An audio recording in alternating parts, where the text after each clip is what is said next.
question. Have you been hearing all the talk about GLP medications lately and starting to wonder if they might be right for you? I mean, everyone is debating them right now. There's a lot of mixed opinions right across the board. Some people are calling them a game changer. Others are warning it's not worth it because you'll just gain all the weight back when you stop taking them. So which is it? Are they good or bad? Should you be thinking about taking them?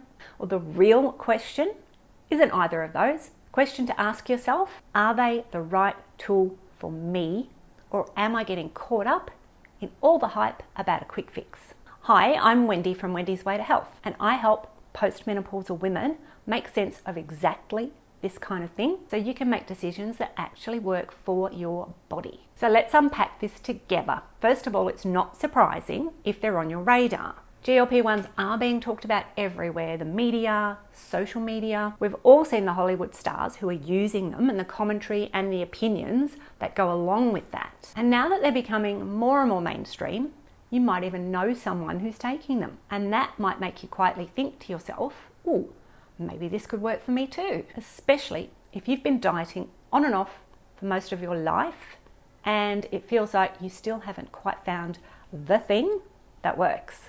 So with these medications becoming so popular, it can be very tempting. It can sound like maybe it's the missing piece, the thing that finally gives you the results you've been chasing. And wouldn't it be great if it really was that simple? But sorry, it's not. It's not black and white. GLP-1s aren't good or bad. They can be really helpful for the right woman in the right situation because, and this is the bit that really matters, they're not a magic bullet. They don't replace good nutrition or healthy habits. They work alongside them, not instead of them. This is where I've noticed a lot of women get confused because it's easy to assume you take the medication, your appetite drops, the weight comes off, and boom, you're done.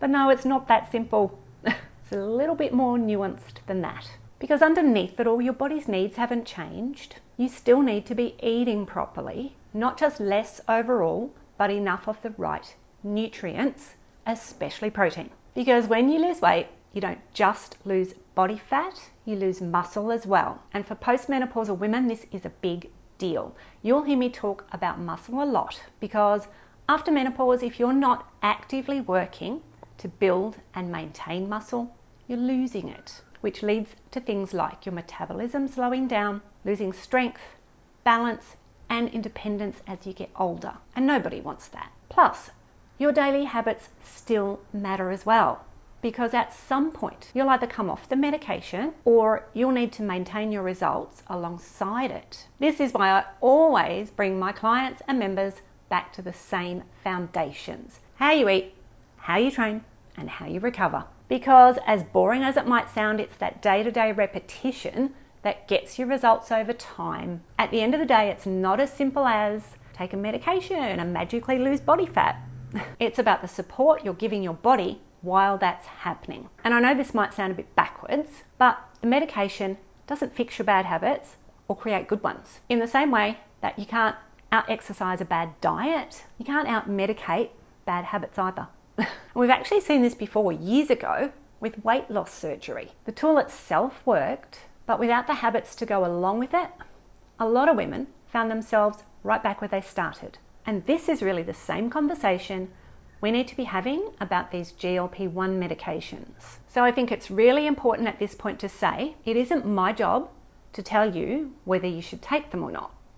That's not my role. My role is to help you figure out whether it's the right choice for you based on your body, your situation, and your goals. And if you do decide it's something that you want to try, then my job as a coach is to help you get the best possible result. Not just in the short term, but in a way that sets you up for long-term maintenance. So the bottom line is taking a GLP-1 medication isn't like waving a magic wand.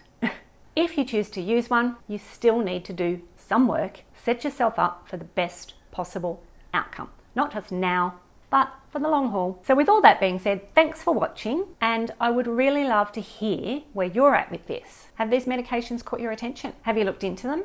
or are you actually already using them? Or are you just thinking, I'm really not quite sure what to make of it all? Let me know in the comments. I really would love to hear.